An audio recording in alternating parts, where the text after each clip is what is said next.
पिशाचादिनाशाय स्वाहा। ॐ सिद्धारा कृशानुवत् कवचं मे हनुमान् स्थापयतु। रामभक्ताय रामदूताय हनुमते नमः। सर्वशत्रुनिवारणाय कवचं पठेत्। रक्षां कुरु महाबाहो त्राहि त्राहि नमोऽस्तुते। ॐ हं हनुमते नमः। ॐ हं हनुमते नमः।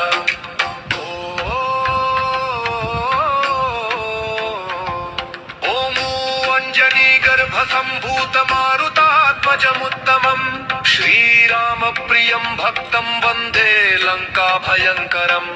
पञ्चमुखं धरं देवं हनुमन्तं नमाम्यहम्।